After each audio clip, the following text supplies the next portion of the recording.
They paid off $80,000 of debt. It took 2 years. It was not easy. It required budgets and sacrifices and conversations that couples don't enjoy having.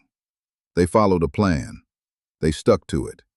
And by May of 2024, they were down to just their mortgage, every other debt erased. Then one morning, her husband sat her down and told her what he had done. She was $200,000 in debt before she finished her coffee. This is what broke by design looks like when the person who designed it was sleeping next to you. Let me tell you about Anna and her husband. They lived in San Francisco. They were not wealthy. San Francisco is one of the most expensive cities in the world, and like most people who live there, they were working hard to stay ahead.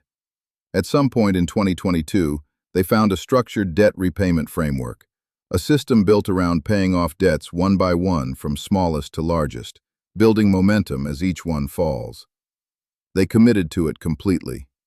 2 years, every month, staying on budget, resisting spending, watching the balances drop one by one. By May 2024, they had eliminated roughly $80,000 of debt and were left with only the mortgage on their home, a home worth around $700,000, with $400,000 still owed. They had done something genuinely difficult. They had earned the right to feel stable. Anna described that moment the way people describe standing at the top of something they climbed. "It was wonderful," she said. "It was wonderful." Then her husband started talking to his friends about cryptocurrency. This is where I want you to pay close attention, because what happens next is not the story of a reckless person making an obviously bad decision. It is the story of a rational person making a series of decisions that each felt reasonable in the moment and became catastrophic in sequence. That is the pattern. That is always the pattern. He started small, made a few investments, saw early returns. The market was moving. His friends were talking about it. He had proof in his own account that it was working.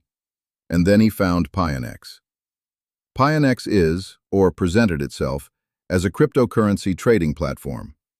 It was circulating in certain online and social communities as a high-return investment opportunity.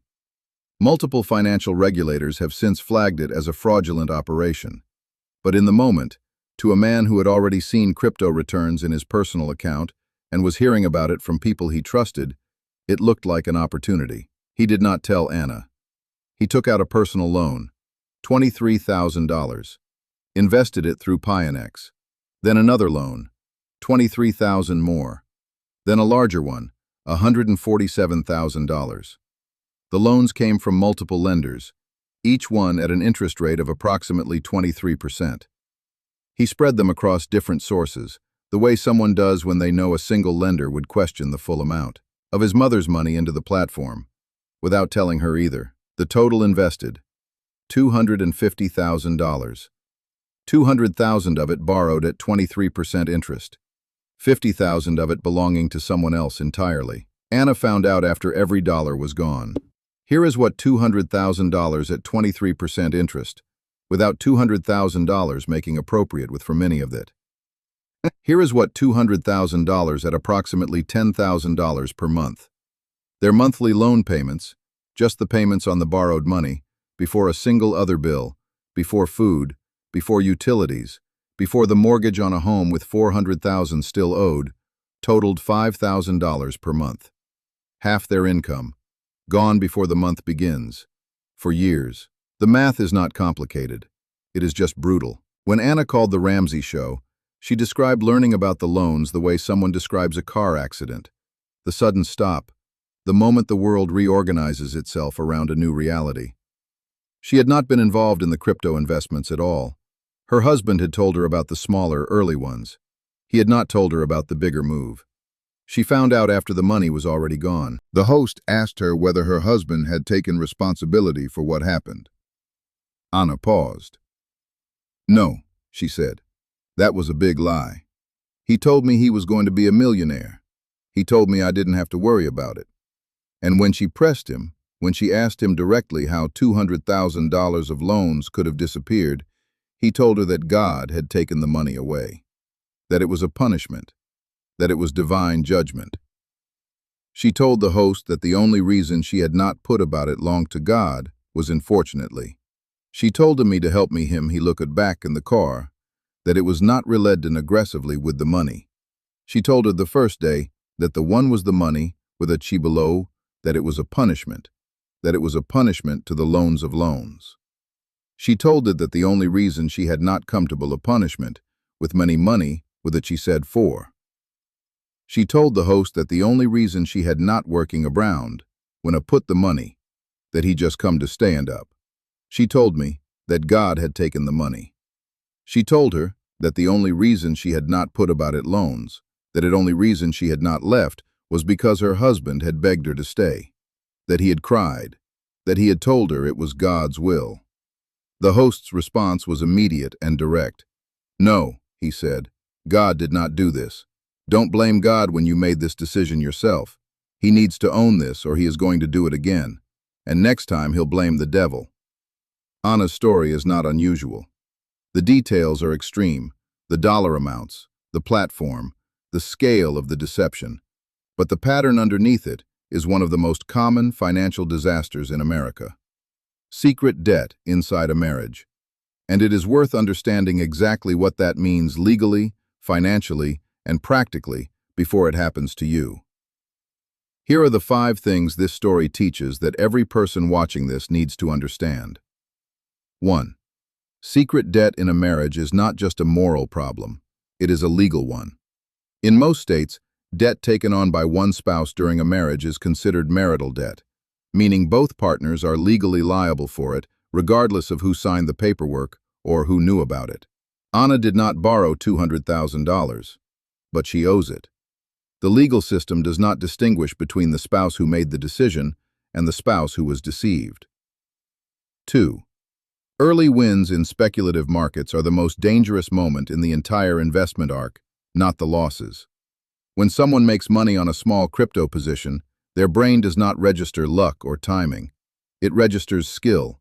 It builds a model that says this works, and I understand it. That model is almost always wrong, but it is convincing enough to justify a much larger bet. Every catastrophic speculative loss I have ever studied, everyone was preceded by a period of early wins that felt like confirmation. 3. Pionex was not an unlucky investment. It was a fraudulent platform operating outside regulatory oversight, flagged by multiple financial authorities before Anna's husband ever found it. The information was available. He did not look for it. When someone tells you about a high-return investment opportunity through a platform you have never heard of, and they heard about it from friends, not from a regulated financial institution, the correct response is to search the platform's name followed by the words scam, fraud, and regulatory action before you invest a single dollar. 4. The $50,000 of his mother's money creates a separate legal liability entirely. That money was not his to invest. Investing someone else's funds without their informed consent and explicit authorization and losing it is not just a moral failure. Depending on the circumstances and jurisdiction, it can constitute fraud, breach of fiduciary duty, or conversion of funds. His mother lost $50,000 and has a potential legal claim against her own son. 5. And this is the one that matters most for what comes next in this marriage. A person who refuses to own a financial mistake is not expressing grief. They are expressing a risk profile. The host said it directly. If you blame this on God, what are you going to blame the next one on? Accountability is not a moral concept in this context. It is a predictive tool. A person who cannot say, I made this decision, I was wrong, and here is how I will prevent it from happening again, that person has not closed the loop. The disaster remains open. The host told Anna that bankruptcy was not legal ago, which was a next moment for God. If you exactly what to do this, but notification will learn the develop. The host told Anna that the history America be just a known and for me. The host told Anna that was a much moral concept in the bankruptcy. The host told Anna that this is not expression. The host told Anna that was another gality in the bankruptcy program. The host told Anna that the bankruptcy presumably turned me. The host told Anna that was not legal ago. The disaster has inspected. The host told Anna that was truly alone that he discovered it bizarre. The host told Anna that it's not make this known, but the results of to me that he did not messed. The host told Anna that he has actually transformed to me. The host told Anna that it was not truly allowed, it was clear. Anna that bankruptcy was not the answer. That the couple made enough money to repay the debt that they had already proven they could execute a disciplined repayment plan when both of them were committed to it. He recommended $6,000 a month toward the loans. Aggressive, painful, but survivable. The math works barely.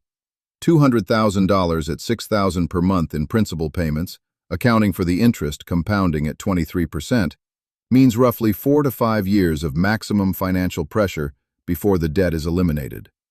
4 to 5 years of every spare dollar going toward a debt that Anna did not create. That is the sentence that stays with me from this story. She will spend the next 4 to 5 years paying off a debt until reported debt. She will not forget to the loan settlements, and they get long to it pay from the growth. She will provedly only less in the company, and they describe the month. She will spend the next 4 to 5 years for money that was gone before she knew it existed. That is not a punishment from God. That is the math of a decision made in secret by someone who did not think they would get caught, and who has not yet fully reckoned with the fact that they did. 5 episodes, 5 financial disasters. A man who won in probate court because his father had the foresight to fill out one form correctly. A family that lost everything because that same form was never updated when life changed. A grandmother who lost $30,000 of her retirement because her grandson mistook excitement for expertise. A line cook who beat the market twice and then walked into the one bet the professionals had already walked away from. And a woman in San Francisco who paid off $80,000 of debt and woke up one morning owing $200,000 more. 5 stories, 1 pattern. Money follows the people who understand the rules. It follows the paperwork. It follows the decisions, not the intentions, not the prayers, not the explanations given afterward. The decisions. Next marriages, 2 secret accounts, 2 completely different reasons, and 1 financial lesson that connects them both. This has been Broke by Design. Subscribe. New episode next week.